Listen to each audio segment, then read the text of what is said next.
un pêcheur se distingue quotidiennement dans une capture insolite. Mais son histoire ne suffit pas à convaincre les plus hésitants. À Tahiti, beaucoup ne croient pas à la méthode utilisée et considèrent les récits rapportés comme des fables. Pourtant, au fil des années, Guy Boisson est devenu le meilleur chasseur de mahi-mahi.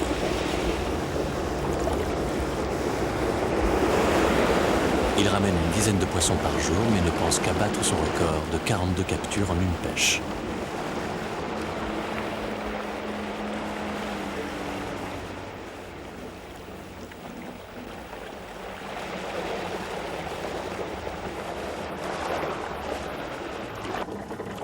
Ce soir, Guy vend la prise de la journée au plus bel hôtel de l'archipel. 12 poissons colorés, dont la chair sera particulièrement appréciée des touristes venus de très loin profiter de la douceur de vivre polynésienne.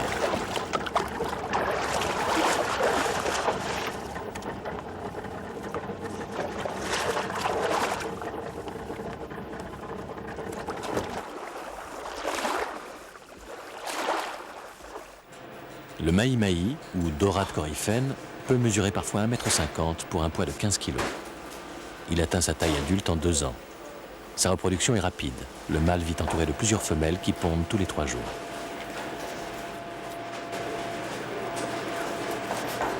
Moins répandue que la pêche à la bonite, la capture du mahi-mahi est directement induite par le développement du tourisme. Les restaurants l'achètent 400 francs Pacifique le kilo. Un prix intéressant qui assure l'avenir de cette pêche.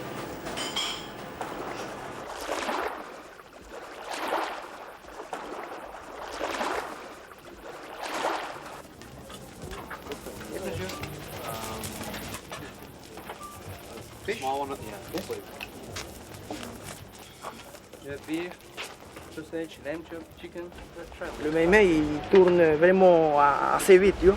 C'est du 360 degrés. Alors tu es obligé de faire pareil, du 360 degrés. Et en l'harponnant, je suis obligé de me servir de faire 3 choses à la fois, 4 choses même. Je conduis, j'accélère, je plante l'harpon. Et en même temps, il faut que je regarde les vagues, tu vois. Je me placer dans les vagues. Ce poisson-là, il est pêché dans la mer agitée, tu vois.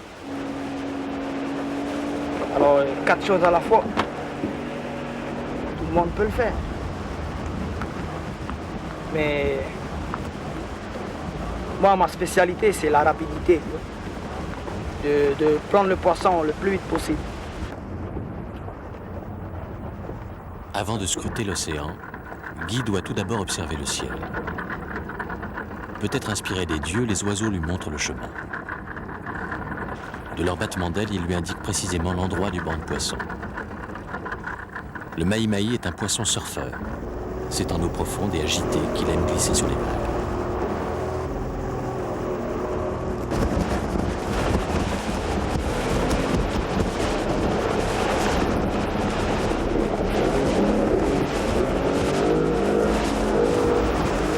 La chasse commence. L'approche est délicate. Rapide, précise. La poursuite est enivrante et spectaculaire. Vif et alerte, le poisson s'échappe, mais ne plonge pas. Il virevolte, ralentit, accélère ou tourne sur lui-même. Guy ne doit pas peur. Il faut anticiper et diriger habilement la proie à contre-coup.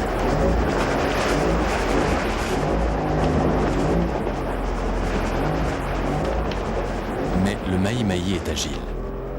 Guy peut rater son coup. Dans cette sorte de chasse à courre, Guy doit fatiguer le poisson avant de le harponner.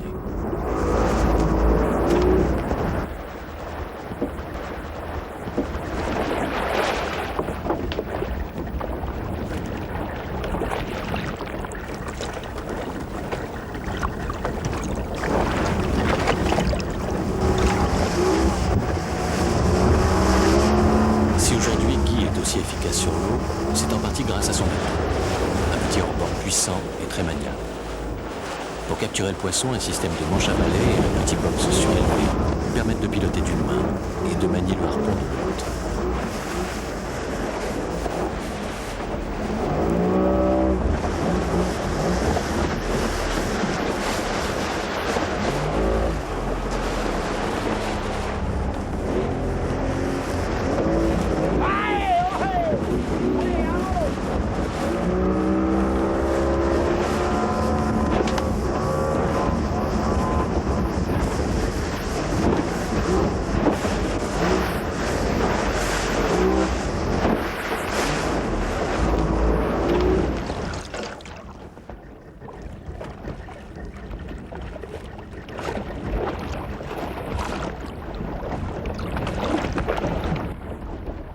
Le gars qui a inventé cette pêche-là, il s'appelle Dean Leonard. Et pour la première fois qu'il a vu cette pêche-là, bon, en allant traîner au large, il a vu ce poisson-là courir. Alors il a essayé de le poursuivre. Et c'était bon quoi pour lui. Tout de suite après, il a pensé à l'harponner. Bon, il est rentré, il s'est fait un harpon vite fait, bien fait. Il est retourné, il a essayé. Et ça a marché quoi. C'était lui le premier à trouver cette pêche-là. Et maintenant, ben, cette pêche est connue maintenant.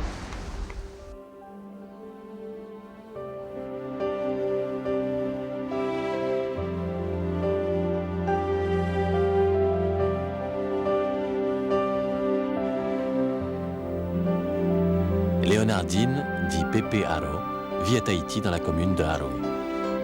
En 1957, jeune pêcheur de poissons volants, soucieux de vouloir partir seul en mer pour gagner plus d'argent, il invente le premier Puti-Marara, ou bateau poisson volant.